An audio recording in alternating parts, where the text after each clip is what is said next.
నమస్తే, రచన జర్నలిజం ఛానల్కి స్వాగతం. మనం ఇప్పుడు ప్రజెంట్ ఈ గాంధీ హాస్పిటల్ దగ్గర ఉన్న ఎడ్యుకేషన్ సెంటర్లో ఉన్నాం. ఇక్కడ ఈరోజు 3 రోజుల పాటు ఇక్కడ సిపిఆర్ ట్రైనింగ్ ప్రోగ్రామ్ అనేది జరుగుతుంది. కార్డియాక్ అరెస్ట్ కేసులు చాలా వరకు పెరిగిపోతున్నాయి. అసలు సిపిఆర్ ఎట్లా చేసి లైఫ్ని ఎలా కాపాడాలనేది మనకి ఇక్కడ ట్రైనింగ్లో ప్రతి ఒక్కటి నేర్పిస్తున్నారు. సిపిఆర్లో మనము ఏ విధంగా కూడా హ్యాండ్స్తో పాటు మనం ఎట్లా లైఫ్ని కాపాడవచ్చు అని చెప్పేసి ఈరోజు ఈ ట్రైనింగ్ ప్రోగ్రామ్ జరుగుతుంది. ట్రైనింగ్ ప్రోగ్రాంలో ఇక్కడ చాలామంది ఎక్స్పర్ట్స్ సిపిఆర్ ఎలా చేయాలనేది వారు చూపిస్తున్నారు. మనం చూద్దాం. నేను డాక్టర్ మహేశ్వర్ అండి, గాంధీ మెడికల్ కాలేజ్ స్టూడెంట్ని వే బ్యాక్ 1982 నుంచి. తర్వాత సబ్సిక్వెంట్గా ఏందని చెప్పంటే 98 నుంచి మేము డాక్టర్స్ని రిసస్టేషన్ ప్రోగ్రామ్ చేస్తూ ఉన్నాము. కానీ 2018లో ఏందని చెప్పంటే కమ్యూనిటీలో అవేర్నెస్ తక్కువ ఉందని చెప్పనేసి కమ్యూనిటీలో కూడా అందరికీ తెలిసి ఉండాలని చెప్పనే ఉద్దేశంతో ఈ కమ్యూనిటీ సిపిఆర్ అని చెప్పన్నారు అంటారు. లేదని చెప్పంటే అమెరికన్ హార్ట్ అసోసియేషన్ దాంట్లో హ్యాండ్స్ ఓన్లీ సిపిఆర్ అని చెప్పని అంటారు. అంటే ఒకవేళ మనము ఒక మనిషి కొలాప్స్ అయినట్టయితే శ్వాస మనిషి హార్ట్ పనిచేయడం మానేసేసి తర్వాత బ్రెయిన్కు బ్లడ్ సప్లై కాంప్రమైజ్ అవుతుంది. బ్రెయిన్కు బ్లడ్ సప్లై కాంప్రమైజ్ అయినప్పుడు ఒకవేళ 5 నిమిషాల నుంచి 10 నిమిషాల లోపల బ్రెయిన్కు బ్లడ్ సప్లై ఒకవేళ రెస్టోర్ కాని పరిస్థితి ఉన్నట్టయితే ఆ మనిషి ఏందని చెప్పంటే చనిపోవడం జరుగుతుంది. ఈ 5 నుంచి 10 నిమిషాల లోపల ఒకవేళ మనము ఒక లే సమరిటాన్గా హ్యాండ్స్ ఆన్ సిపిఆర్ అని హ్యాండ్స్ ఓన్లీ సిపిఆర్ కానీ లేకుంటే ఏందని చెప్పంటే సిపిఆర్ అని చెప్పానంటే chest compressions along with ventilation. ఈ రెండు ఏది మనకు కన్వీనియంట్ అయినట్టయితే అది. ఒకవేళ మనం బ్రీత్ చేయాలని చెప్పనే ఉద్దేశం లేకుండా ఉన్నట్టయితేనేమో హ్యాండ్స్ ఓన్లీ సిపిఆర్ చేయాలి. లేదు మనం శ్వాస కూడా కల్పించినట్టయితే ఏంటంటే ఆమెకి ఇంకొంచెం బెటర్ ఛాన్సెస్ ఉంటాయి సర్వైవ్ కావడానికి.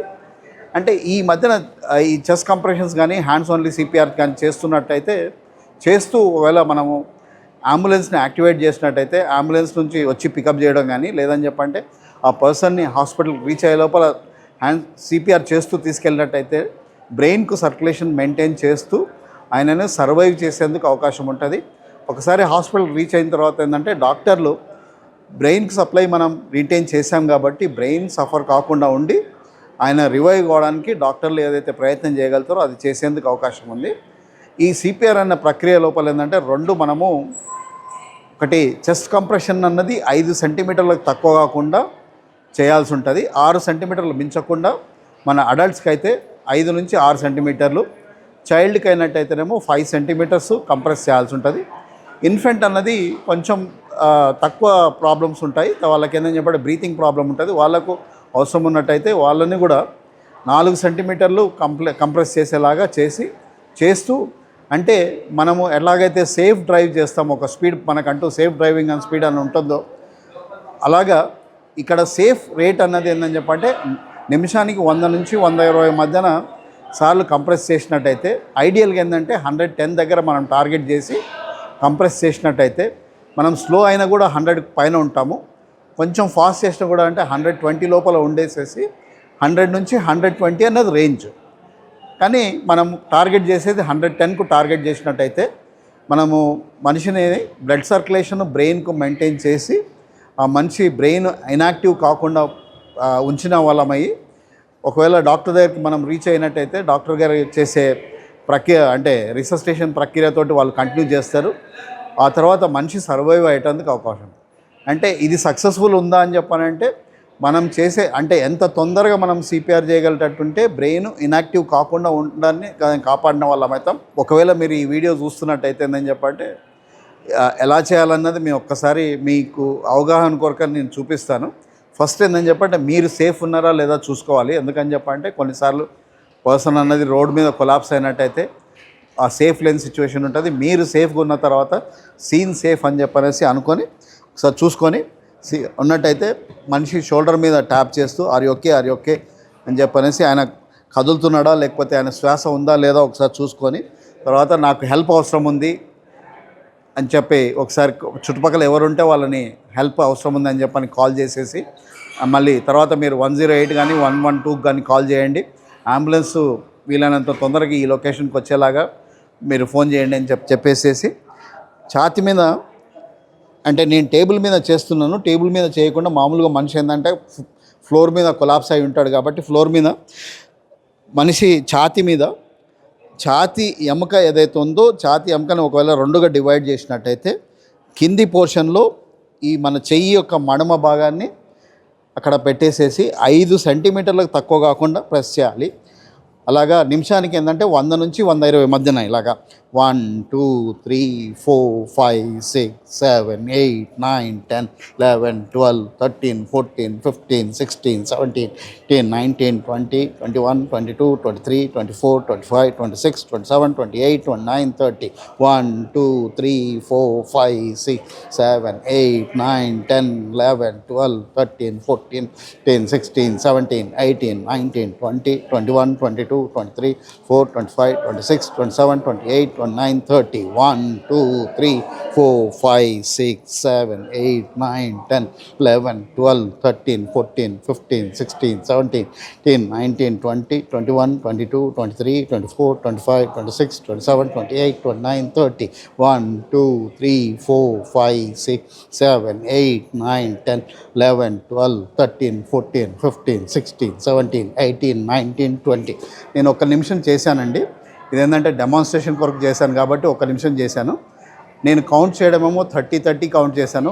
మీరు అబ్జర్వ్ చేసినట్టయితే 30 కంప్రెషన్ తర్వాత ఒకవేళ మీరు శ్వాస కల్పించాలనే ఉద్దేశం ఉన్నట్టయితే మనిషి యొక్క నాస్ట్రిల్ని అట్లా పిన్ చేసేసి మనిషి యొక్క నోరు మీద పెట్టేసేసి అలాగా బ్రీత్ చేసినట్టయితే అలాగా ఫస్ట్ ఒకసారి బ్రీత్ చేసేసి మళ్ళీ ఒకసారి శ్వాస తీసుకొని మళ్ళీ ఒకసారి 2 సార్లు ప్రెస్ చేసిన తర్వాత మళ్ళీ చెస్ట్ కంప్రెషన్స్ రావాల్సి ఉంటుంది. అందుకనే నేను 30 లాగా చూపించాను.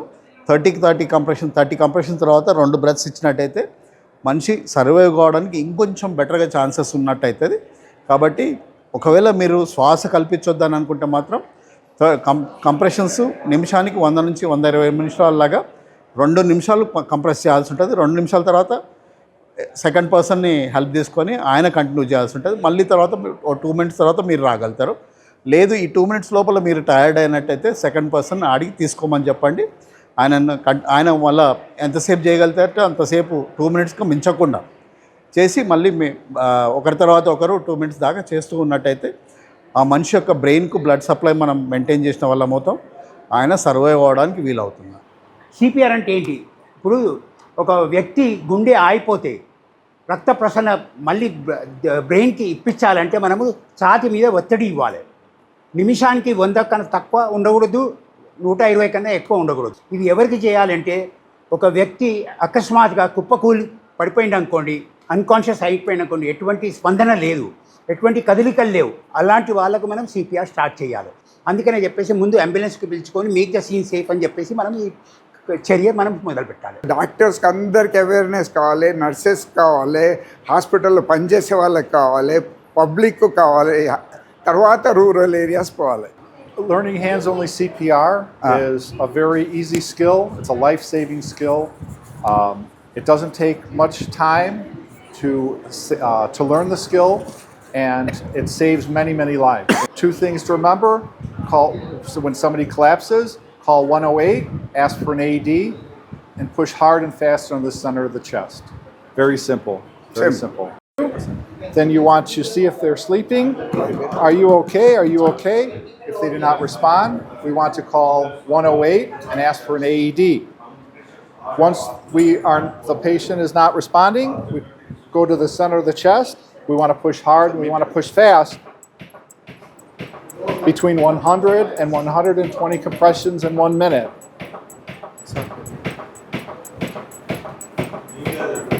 We're going to do hands-only CPR for approximately 2 minutes.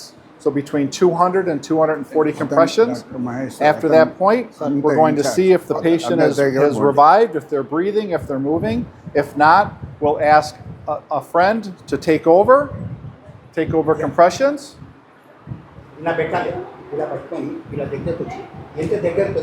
We'll continue the compressions until 108 arrives. Vertical line ఇలా డ్రా చేయండి. ఎగ్జాక్ట్ సెంటర్ ఎక్కడ వస్తుందో అక్కడే పెట్టాలి. కీలోకి హ్యాండ్ పెట్టాలి. ఇలా పెట్టేసి ఇలా మీ షోల్డర్స్ ఏంటి above the body of the victim ఇలా ఉండాలి. Once 108 arrives, perpendicular to the body of the victim. hold on one second. Once 108 arrives, we'll transfer the victim to 108 and have them take to the hospital. 5, 6, 7, 8, 9, 10, 11, 12, 13, 14, 15, 16, 17, 18, 19, 20, 21, 22, 23, 24, 25, 26, 27, 28, 29, 30.